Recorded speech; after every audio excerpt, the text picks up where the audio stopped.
Upper back region में pen बहुत common है, जिसके वजह से सर्वाइकल और थोरासिक रीजन में भी स्टिफनेस और पेन फील होता है। इसका रीजन है एक मसल जिसे हम लिवेटर स्कैपुला कहते हैं, जिसका फंक्शन स्कैपुला को एलिवेट करना और नेक की साइड बेंडिंग्स करना। इसका ओरिजिन C1 से C4 वर्टिब्रा के ट्रांसवर्स प्रोसेस से होता है और इंसर्ट होता है ये स्कैपुला के मीडियल बॉर्डर पर। इस वीडियो में हम एक 25 ईयर ओल्ड मेल का केस डिस्कस करेंगे जो जिम जाते हैं और डेस्क जॉब भी करते हैं। इनका चीफ कंप्लेन ये था कि इन्हें अपर बैक रीजन में स्टिफनेस या फिर जकड़न महसूस होता है और नेक और मिड बैक रीजन में पेन होता है जब भी ये ओवरहेड एक्सरसाइजेस करते हैं। इसकी ट्रीटमेंट में हमने मुलिगन टेक्निक यूज़ की, जिसमें MWM यानी मोबिलाइजेशन विद मूवमेंट हमारा पहला अप्रोच था।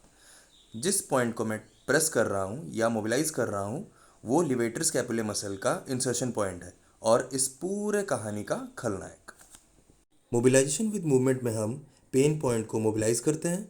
मैं यहाँ कैल्टन बोन के ग्रेड से मोबिलाइज कर रहा हूँ और पेशेंट एक्टिवली मूवमेंट करेंगे ताकि मसल एक्टिवेटेड रहे। लिवेटर स्कैपुले के पेन का मेजर रीज़न रॉन्ग पोस्चर भी है, या फिर आप जिम में हैवी वेट ट्रेनिंग कर रहे हैं बिना वार्म अप के, या फिर आप पोस्ट वर्कआउट स्ट्रेचिंग नहीं करते, या फिर आपके बॉडी में मसल इम्बैलेंस है। और कई सारे अलग रीजंस भी हो सकते हैं, जैसे फ़ोन बहुत ज़्यादा यूज़ करना या लैपटॉप में बहुत ज़्यादा काम करना। कई बार लोग इसे सर्वाइकल पेन या फिर माइग्रेन के साथ भी रिलेट कर लेते हैं, पर प्रॉपर डायग्नोसिस से हमें पता चल सकता है कि क्या बीमारी एक्चुअल में है। इस केस में दोनों साइड अफेक्टेड है तो हम दोनों तरफ ट्रीटमेंट देंगे और 10-10 रेपिटेशंस ईच साइड हम देंगे।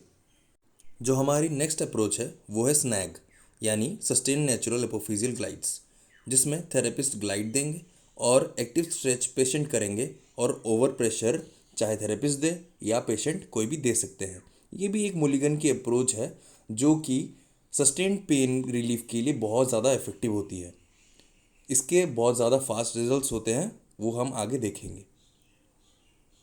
इसके बाद हमने स्कैपुलर मोबिलाइजेशन पे फोकस किया क्योंकि पेशेंट को स्टिफनेस या जकड़न महसूस होती थी। मोबिलाइजेशन की वजह से स्कैपुलर एलिवेशन और डिप्रेशन अच्छे से इनिशिएट होगा और लिवेटर स्कैपुले मसल, जो कि एक डीप मसल है, उस पर स्ट्रेच पड़ेगा। हमने दोनों साइड किया क्योंकि दोनों साइड अफेक्टेड थे। इसके बाद हमने ज़्यादा एक्सरसाइज थेरेपी पे फोकस किया है। इस एक्सरसाइज में स्कैपुला की रिट्रैक्शन और प्रोट्रैक्शन हो रही है, जिसकी वजह से सारे एगोनिस्ट और एंटागोनिस्ट मसल्स एक्टिवेट हो रहे हैं और स्कैपुला को अच्छी मोबिलिटी मिल रही है। स्कैपुला को एक्टिवेट करना बहुत ज़्यादा ज़रूरी है हमें। नेक्स्ट एक्सरसाइज में हमने सेम किया लेकिन रेजिस्टेंस के साथ।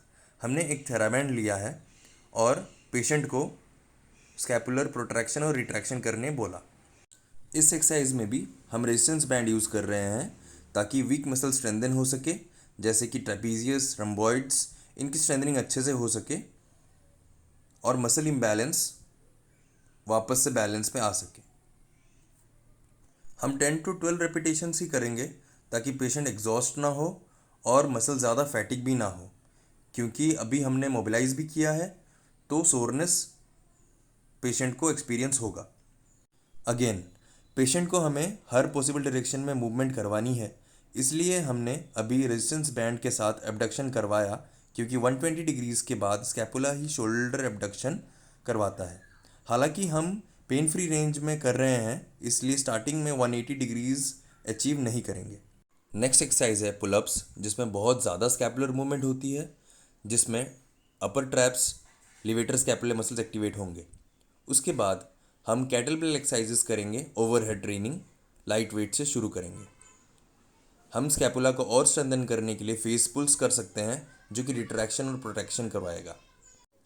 आखिर में हम 1 मेगाहर्ट्ज़ की फ्रीक्वेंसी से अल्ट्रासोनिक थेरेपी देंगे। 15 डेज़ के सेशन के बाद पेशेंट का पेन और स्टिफनेस जा चुका था और ओवरहेड एक्सरसाइजेस करने में कोई प्रॉब्लम नहीं थी। होप की वीडियो आपको अच्छी लगी होगी। लाइक और सब्सक्राइब कर दें। धन्यवाद।